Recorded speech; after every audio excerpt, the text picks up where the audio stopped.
টাকা কমানোর জন্য আমি রাত দিন মেহনত করে যাচ্ছি। কতটুকু কমানো যায়, কোন কোন খাতে কমানো যায়, এগুলোকে আমরা চিহ্নিত করেছি। বাংলাদেশ বিমানের সাথে বসেছি, আরো বসবো। আগামী সপ্তাহে আমি সৌদি আরব গিয়ে হজ মন্ত্রীর সাথে কথা বলব যে একটু কম দামে করা যায় কিনা। হাজিদের নিয়ে যে সিন্ডিকেশন ছিল, এটা আমরা চিহ্নিত করেছি কোথায় কোথায় অ্যানোমেলিস হতো। ইনশাআল্লাহ আজিজ আগামী দিনে সিন্ডিকেশন থাকবে না। এবং হাজিদের কাছ থেকে আমরা যে টাকা নিই, 1 পয়সাও আমরা মন্ত্রণালয়ে রাখি না। আমরা 1 কোটি টাকার ওষুধ নিয়ে যাই আমাদের খরচে, হাজিদের টাকায় নয়। 200 জন ডাক্তার, ব্রাদার্স, সিস্টার্স নিয়ে যাই। এগুলো মন্ত্রণালয়ের টাকা, হাজিদের টাকা নয়। আমরা ব্যবসা করি না, আর খেদমত করি, হাজিদের খেদমত করি।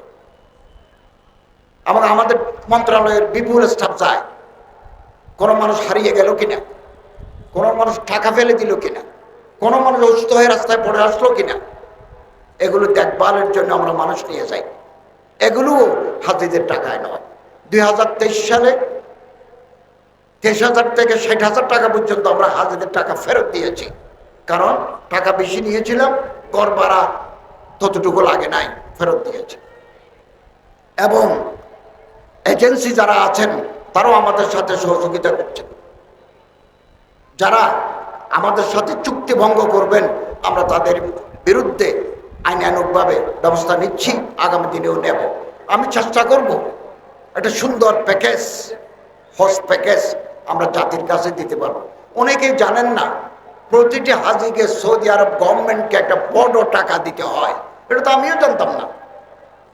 মিনা, মুজদালিফা, আরাফা, জামারাত আপনি যে ব্যবহার করবেন, এর জন্য সৌদি গভর্নমেন্ট ABCD জোন আরাফাতে ভাগ করে রেখেছে। আপনি যেই জোনে ডুববেন সে এলাকার ভাড়া এত, ওই জোনে ডুবলে সে ভাড়া এত। এগুলো আমাদেরকে সৌদি গভর্নমেন্টকে দিতে হয়।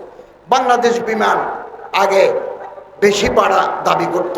এদিন বাংলাদেশ বিমানের MD সচিবের সাথে আমরা কথা বলেছি, ওনারা রাজি হয়েছেন, আমরা ভাড়া কমাই দেব। ইতিমধ্যে উমরার টাকা বিমান ভাড়া 10,000 কমাই দিচ্ছেন। ইনশাআল্লাহ আজিজ আমরা আশাবাদী। আমরা যে প্রকল্প নিয়ে এগুচ্ছি আমরা কামিয়াব হব। আপনাদের পরামর্শ চাই, সহযোগিতা চাই। ফেসবুকে লিখতে হবে না, ফেসবুকে লিখে আপনি ভিউয়ার বাড়াবেন বা মানুষ আমাকে খারাপ বলবে, এই তো এটা করে লাভ নাই। আপনি পরামর্শ দিতে চাইলে আমার ঠিকানা আছে, ওই ঠিকানায় আপনি চিঠি লিখুন, আমাকে ইসলাহ করুন, পরামর্শ দিন, আমরা যাতে সুন্দরভাবে রাষ্ট্র পরিচালনা করতে পারি। এই সিরাত সম্মেলন বহু উলামায়ে কেরাম, হযরত মাওলানা মহিউদ্দিন হান সাহেব, হযরত বাইতুল মুল খতিব সাহেব, আরো বড় বড় উলামায়ে কেরাম করে আসছেন। এটা সমাজ একটা ইতিবাচক প্রভাব পড়বে। আমি আশাবাদী কিয়ামত পর্যন্ত এই মাহফিলের ধারাবাহিকতা চলবে এবং আমরা যাওয়ার আগে সংস্কার করে একটা সুন্দর রাষ্ট্র, বৈষম্যহীন রাষ্ট্র, ইনসাফপূর্ণ রাষ্ট্রের সূচনা আমরা করে যাব।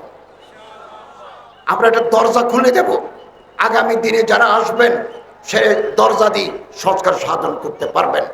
আল্লাহু ওয়ালিয়ুত তৌফিক ওয়াল মুওয়াফফিক ওয়াল মুঈন ওয়া আখিরু দাওয়ানা আনিল হামদুলিল্লাহি রাব্বিল আলামিন।